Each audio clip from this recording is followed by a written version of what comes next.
What's going on, everybody? Tuukka here, back again with some more NHL 16 and my Boston Bruins GM mode. And in this episode, we start Season 5, and before we get into that, the consensus seems to be play the youth, or at least get the youth to progress, but maybe get rid of Matt Zuccarello.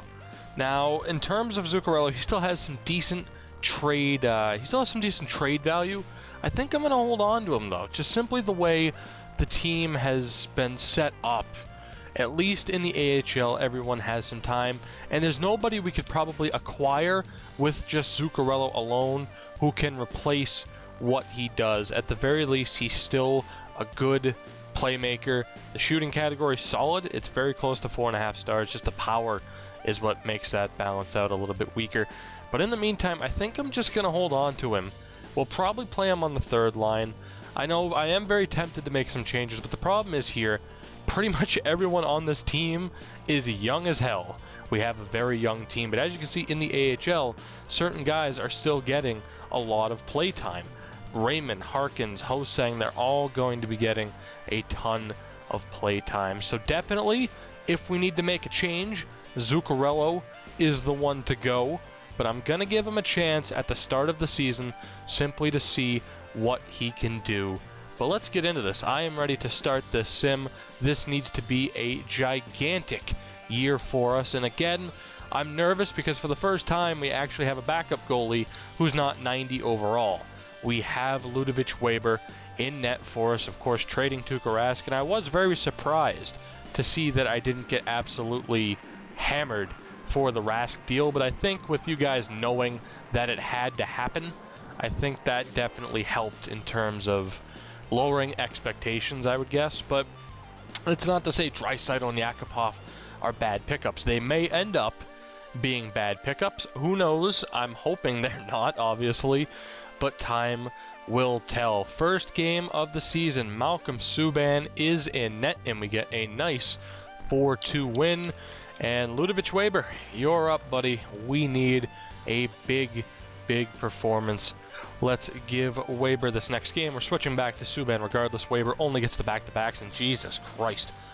Oh, Lord, it's a 6-5 shootout loss. An absolute gong show with the New York Islanders. Goaltending not the strong point there, but again, Ludovic Weber does not get off to the best start in his career.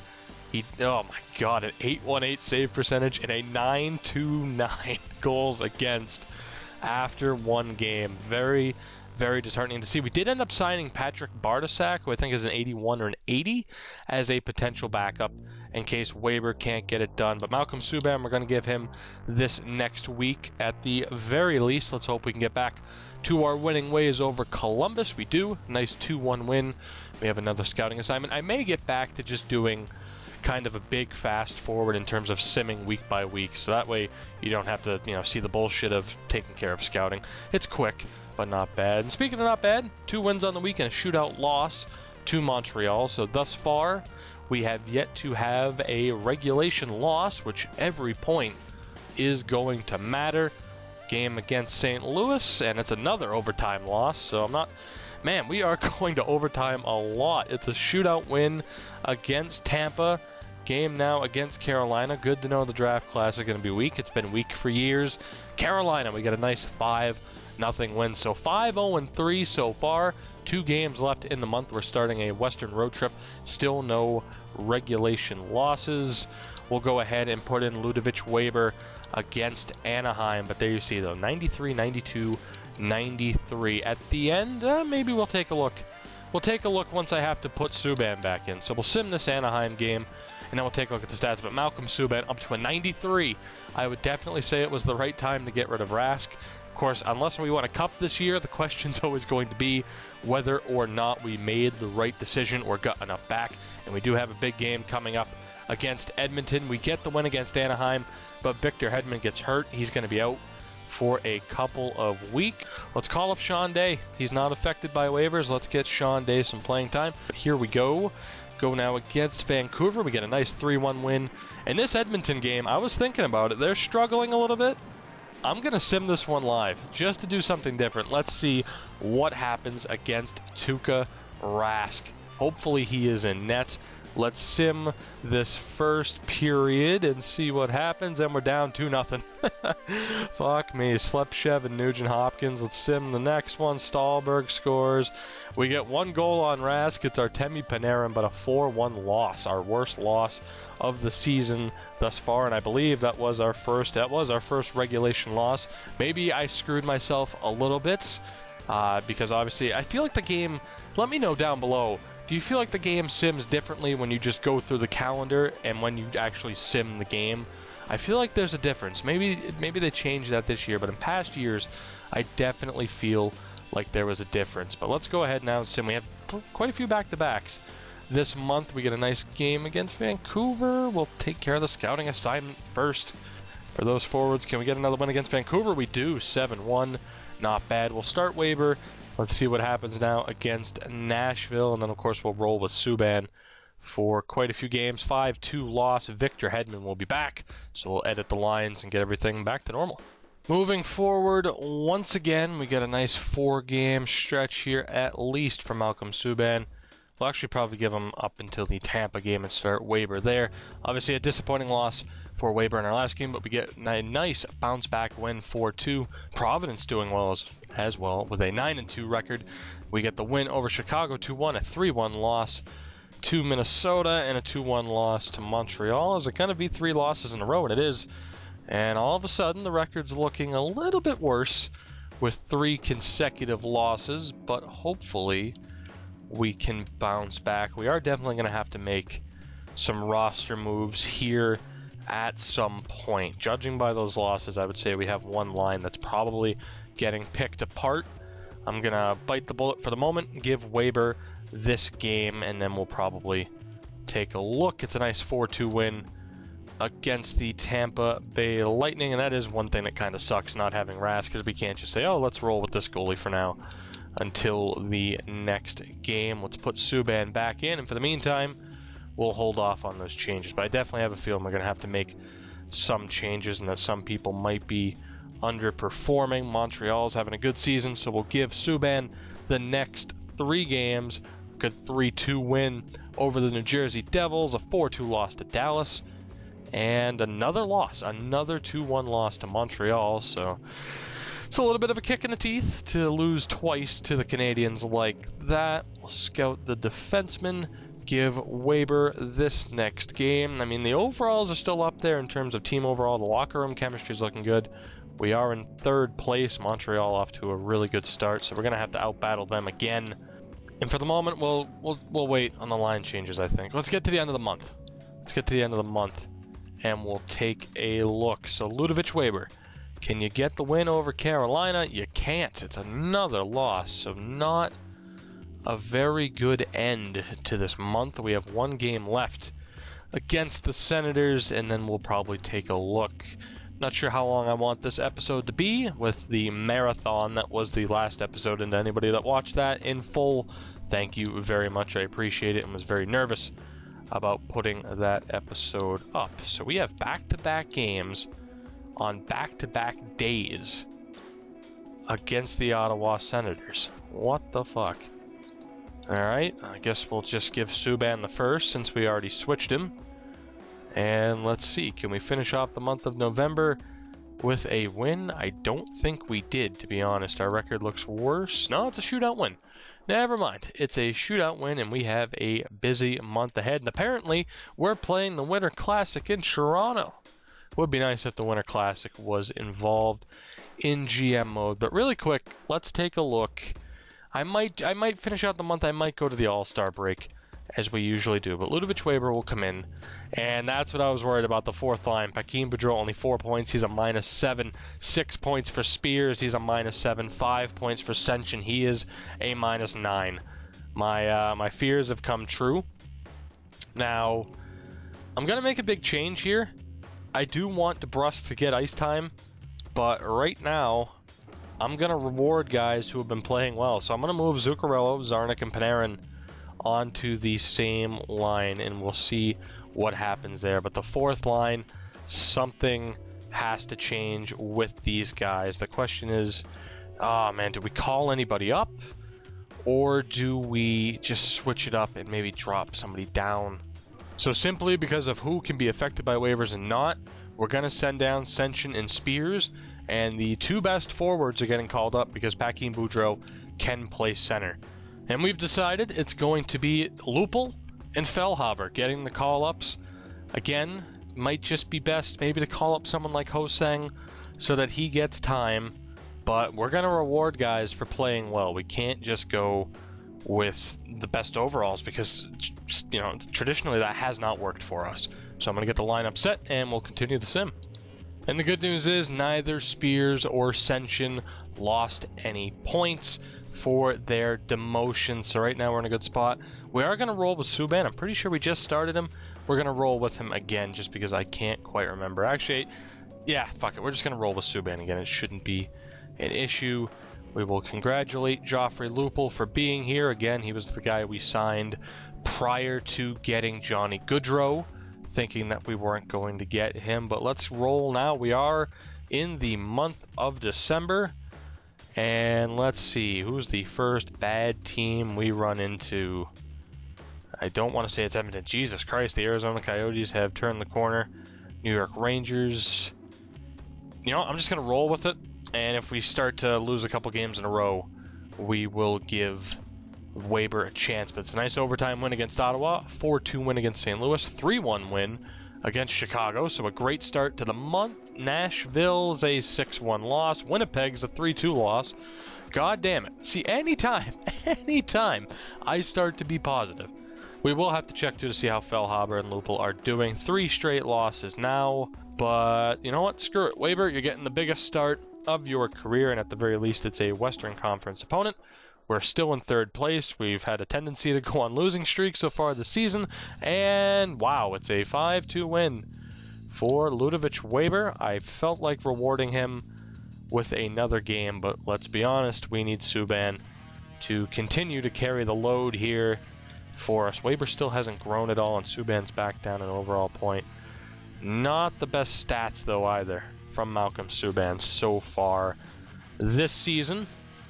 But in the meantime, let's just roll with it. We'll probably go to the end of the month here. We'll give Weber the 2nd New York game, and then put, I almost said Rask, we'll put Subban back in. Maybe I've already said Rask, who the hell knows?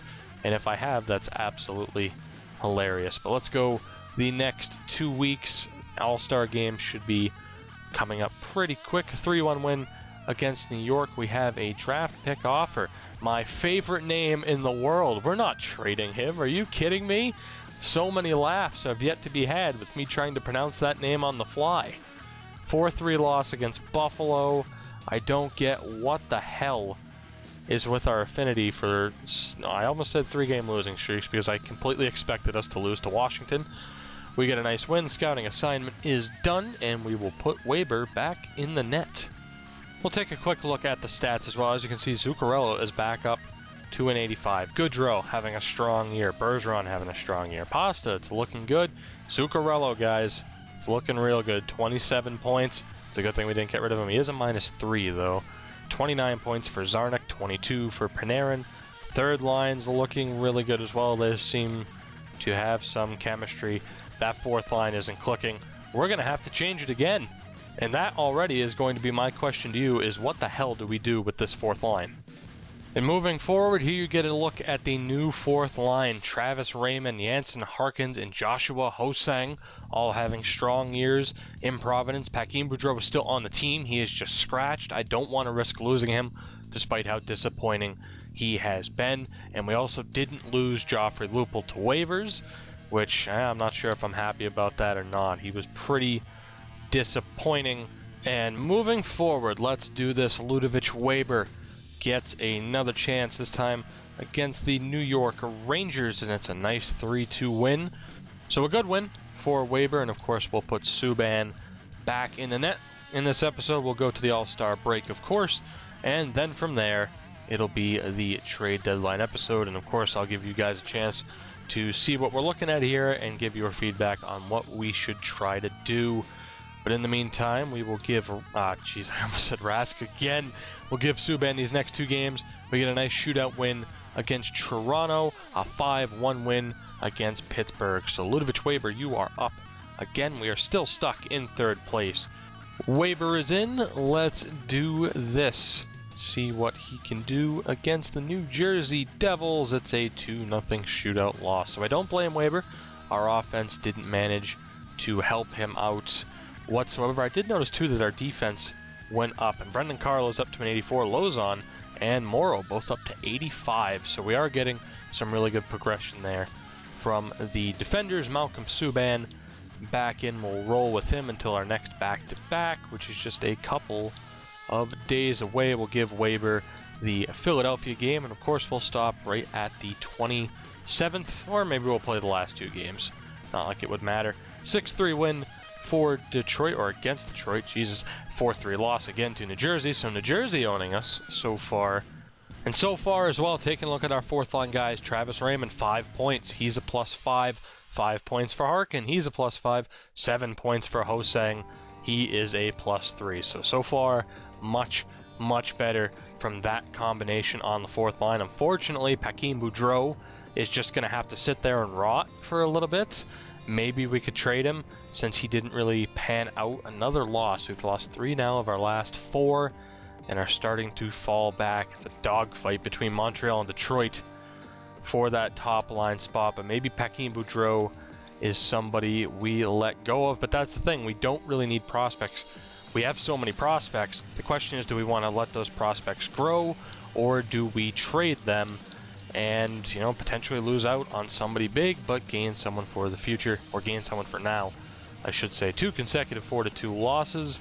Right now the defense isn't really standing up in terms of goals allowed. It's a win against Washington. Malcolm Subban goes down with a concussion. And here we are at the All-Star break. Malcolm Subban is healthy. Do we want to sim these last 2 games? We'll save these last 2 games before we'll get into those next episode and just stop there. As you can see, quite a few losses really racked up. We had a strong start to the season, but this team, for some reason, likes to lose games in bunches. We are currently 9 points back of Montreal, but we have 3 games at hand. That sounds awfully fucking familiar.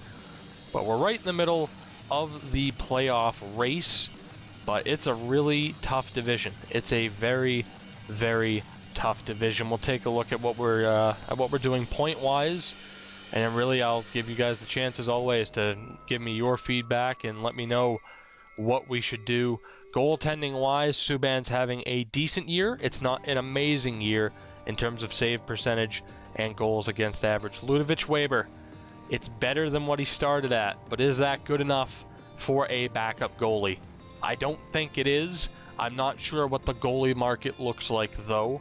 I will definitely take a look, but let me know, should we get a better backup goalie than Ludovic Weber? And let me know, too, what you're comfortable with me giving up.